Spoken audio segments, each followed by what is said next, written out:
Hello there, this is Dr. John Whitcomb talking about chelation for coronary artery disease and the TACT study.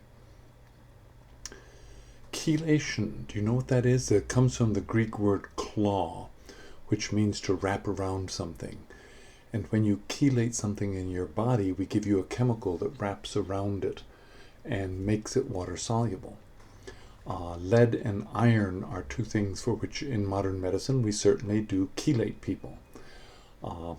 And we have found that when you lower people's lead levels or iron levels, they have fewer heart attacks. There's a remarkable study from Finland that showed that blood donors have a dramatically reduced incidence of coronary artery disease. So we've known chelation has been theoretically helpful.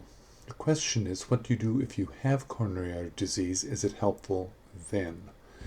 Well, the TACT study looked at some 1,700 people who had coronary artery disease, and what they found was that particularly in diabetics, and particularly in diabetics who took extra minerals, healthy minerals along with it, the incidence of coronary artery disease was reduced some 50% by the use of weekly chelation with EDTA.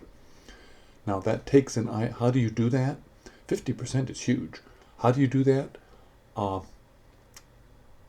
EDTA is an easy chemical to give IV. Some people have side effects on it. You need to go to a place that's familiar with it.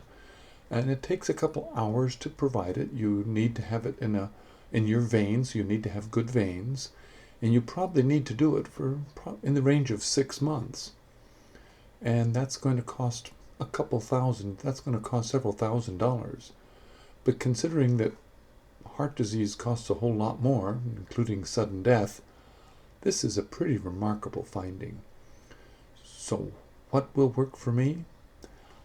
I am now offering chelation for coronary artery disease in my practice, and if I had a heart attack, I would do it. And I'd make sure I took the extra minerals. And by the way, they define diabetes as somebody over blood sugar of 124.